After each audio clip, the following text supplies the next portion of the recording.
Hello, and welcome to another edition of TechKnow, the series designed to get business leaders moving to the drumbeat of new and emerging technologies. This week, we're zooming out to look at the growing ecosystem of emerging and converging technologies that the business world is grappling with. Now, the fourth industrial revolution is quite different from the three that preceded it. This acceleration of change we're now seeing is unprecedented. Mobile supercomputing, intelligent automation, self-driving cars, neurotechnological brain enhancements, genetic editing, the evidence of dramatic change is all around us, and it's happening at exponential speed. The acceleration of computing power means our technology is booming, and all the while dropping in price. That's why the smartphone in your pocket is 1,000 times smaller, cheaper, and more powerful than the supercomputer from the 70s. From a business perspective, progress sounds inevitable, right? Not necessarily. The question that hangs in the balance is whether organizations will be able to adapt to this rate of change. Where there is potential, there can also be peril. And where we talk about technological advancements, we rarely discuss those who get left behind. Amazingly, 88% of the Fortune 500 firms that existed in 1955 are gone and forgotten. This is perhaps not surprising, given that even today, there is still a significant gap between technological advances and the technological understanding of business executives. And this is where today's guest, Emergence CEO David Poole, comes in. Now, not all of our guests are from the Emergence board, I promise.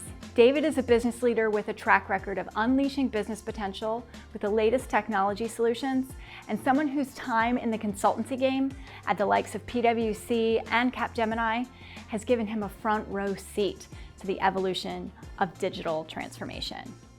As it happens, he's also my husband, so I caught up with him earlier.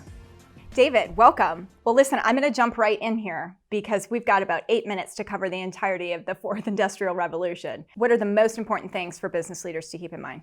So the first thing to recognize is that the fourth industrial revolution is here today, but it's important to understand why it's here and also why it's evolved at the pace it has.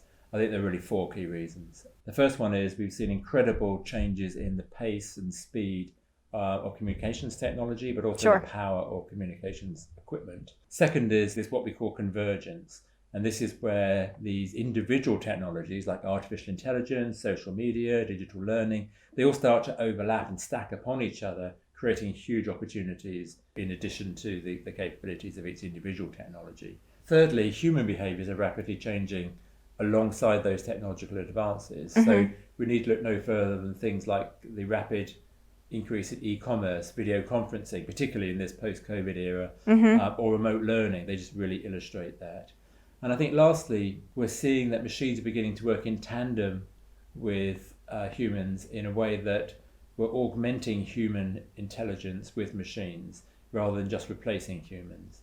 So we have this situation where these powerful technologies are maturing while models of consumption are quickly evolving. And this creates a real land of opportunity for businesses at this point in time.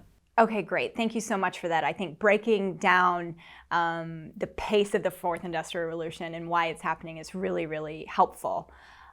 Let's take the same approach when we look at the tech itself.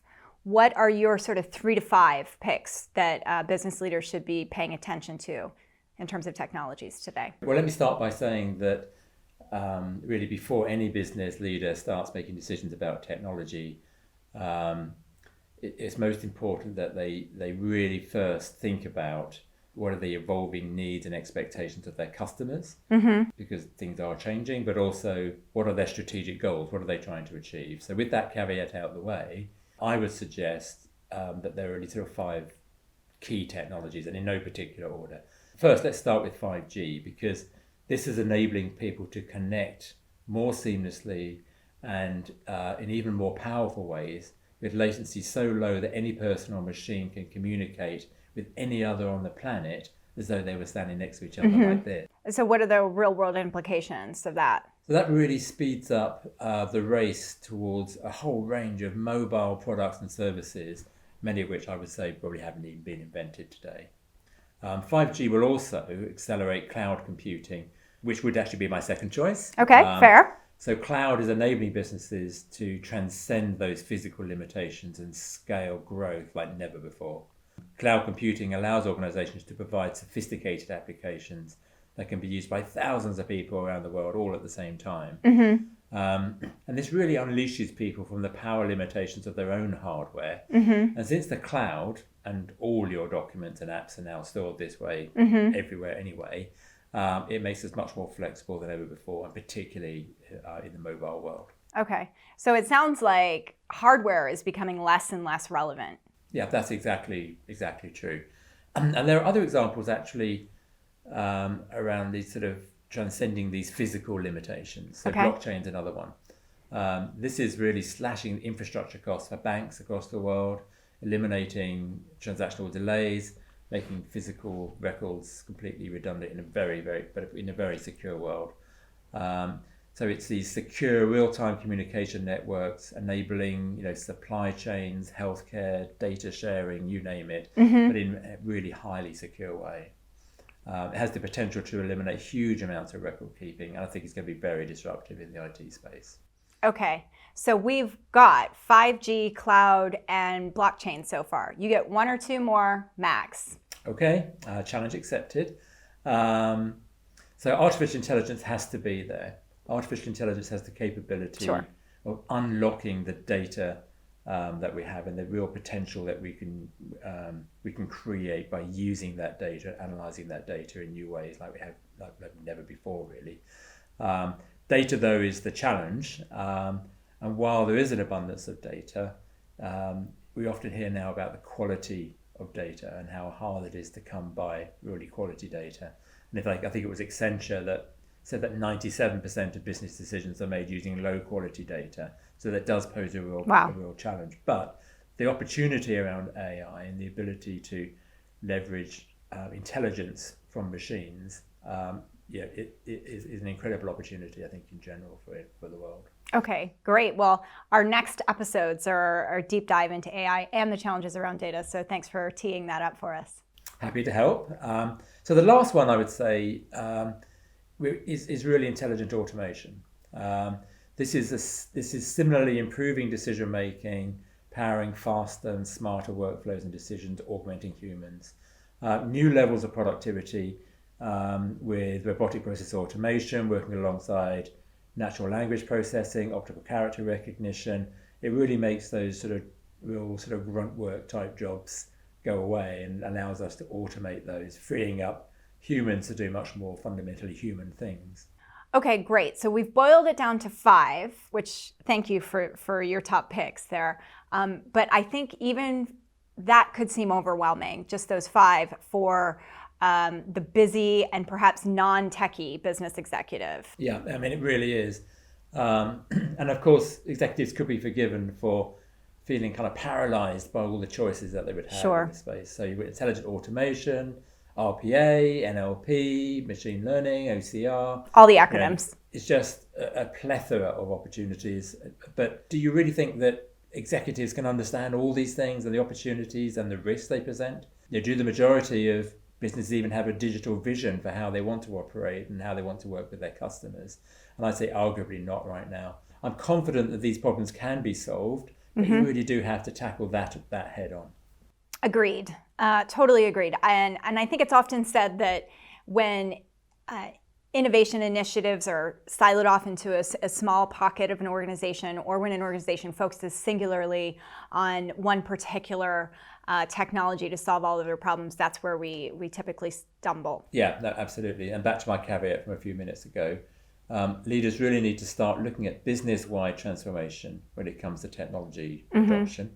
And this will mean understanding the way these new technologies can integrate both with each other but also with the business. I think what you're saying is that focusing all of your energy and resource on a singular technology, this approach is old hat. It's really about how we identify the right technologies for the business strategy and needs, and how you combine those. So whatever your industry, the 5 technologies I've mentioned are all universal game changers, but they are interdependent in many ways and require you to understand how they relate to one another and to the strategic goals of your business.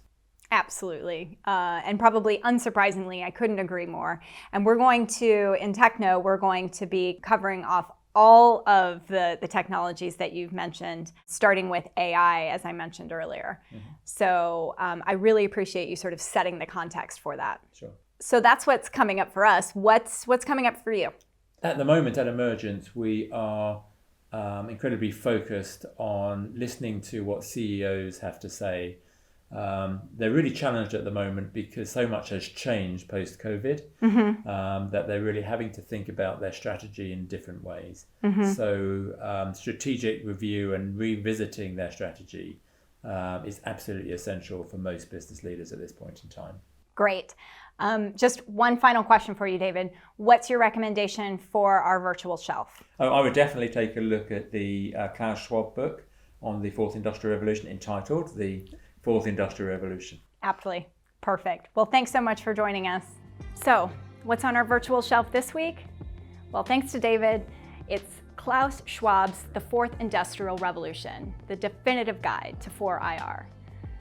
Schwab writes about how decision makers are too often caught in traditional, linear, non-disruptive thinking, or too absorbed by immediate concerns to think strategically about the forces of disruption and innovation that's shaping all of our future. That about wraps it up. We're dedicating the next 3 episodes of TechKnow to exploring the possibilities and pitfalls of artificial intelligence. We hope you'll be joining us. As always, please subscribe to our channel if you like what you see and comment below.